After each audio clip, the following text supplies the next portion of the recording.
दोस्तों हेमरोइड्स और यानी जो मस्से या पाइल्स जो होते हैं वो और फिशर, एनल फिशर, ये एक सिमिलर सी टर्म्स लगती है, लेकिन इन दोनों में काफी अंतर होता है। कई पेशेंट हैं जिनको पता नहीं होता है कि उनको हेमरोइड्स या पाइल्स की शिकायत है या उनको मल द्वार में फिशर बन गए हैं, उनको पता नहीं चलता और थोड़ा सा कंफ्यूजन की स्थिति उनको रहती है। आज की इस वीडियो में मैं बात करूंगा कि आप कैसे पता लगाएंगे, ऐसे कौन से सिम्टम्स हैं जो कि आपको देखने को मिलेंगे जिससे आपको पता चल सके कि कहीं आपको मस्से बन गए हैं या हेमरोइड्स या पाइल्स हो गए हैं मल द्वार पर, या आपके मल द्वार पर आपको फिशर बन गए हैं या एनल फिशर की शिकायत हो गई है। इसको कैसे पता लगाएं, इन सभी बातों के बारे में डिस्कस करेंगे, उनके अंतर के बारे में आपको जानकारी दूंगा। मैं जोधपुर से doctor Kuldeep Jahangir, homeopathy consultant, एक बार फिर से आपका अपने यूट्यूब चैनल में स्वागत करता हूं। और ज्यादा लेटेस्ट हेल्थ अपडेट के लिए, शॉर्ट हेल्थ इन्फॉर्मेशन के लिए, स्वास्थ्य से जुड़ी हुई छोटी छोटी जानकारियों के लिए आप मुझे इंस्टाग्राम पर भी फॉलो कर सकते हैं। मेरा आईडी है डॉक्टर कुलदीप टिप्स।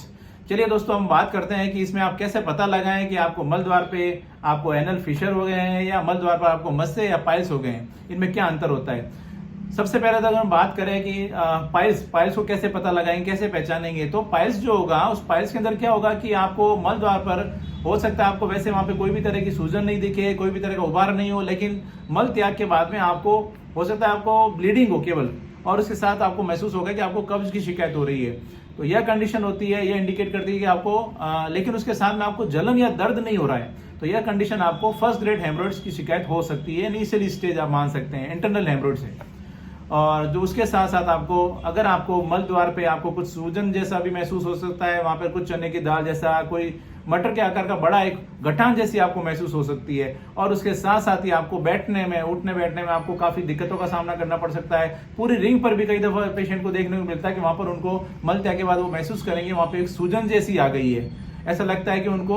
रिंग जो है रिंग काफी फूल गई है। यह जो सारी कंडीशन है, या फिर उसके साथ साथ ही आपको मल द्वार पर आपको 2 या 3 तरह की अलग अलग जगह पे आपको वहां पर कुछ सूजन जैसा, कुछ उभार जैसा महसूस होता है, ऐसा लगता है कि नसों में कुछ फुलावट सी हो रही है। तो यह जो सारी कंडीशंस होती है, इसके साथ साथ आपको अगर काफी दर्द होता है उठने बैठने में, आप अगर मान लीजिए गाड़ी चलाने का कामकाज रहता है तो आपको ड्राइविंग में या सिटिंग में आपको परेशानी होती है, मल त्याग में आपको परेशानी होती है, कब्ज की शिकायत होती है, तो यह सारी कंडीशन है, यह आप इंडिकेट करती है कि आपको आपके पाइल्स की शिकायत हो सकती है या आपको हेमरोइड या मस्से की शिकायत हो सकती है।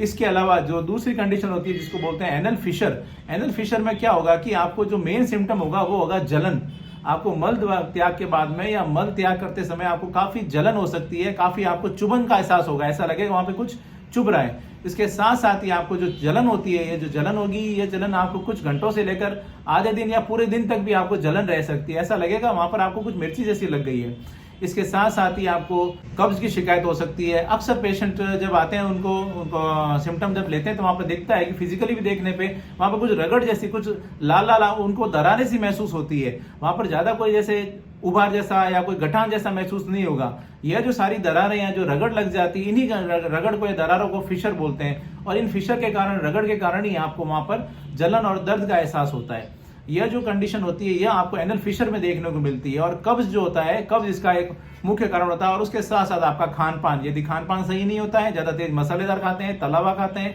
बाहर का खाना ज्यादा लेते हैं, नॉनवेज ज्यादा लेते हैं, और या फिर आप मैदे से बनी हुई चीजें या बाजरी की रोटी या इस तरह का जो खाना लेते हैं, तो अक्सर उसके कारण आपको ये जो समस्या है वो आपको देखने को मिलती है। इन सभी कंडीशंस में, चाहे वो हेमरोइड्स हो, चाहे वो फिशर हो, आप अगर खाने पीने का थोड़ा सा ध्यान रखें, छाछ लें, दही लें, फाइबर डाइट लेते रहे, मिर्च मसाला कम लें, तला हुआ बिल्कुल बंद कर दें, नॉनवेज बिल्कुल बंद कर दें, तो आपको इन कंडीशन को, दोनों कंडीशन को डील करने में आपको काफी हेल्प मिलती है। इस तरह से दोस्तों आप समझ गए होंगे क्या आप कौन सी कंडीशन को हेमरोइड्स या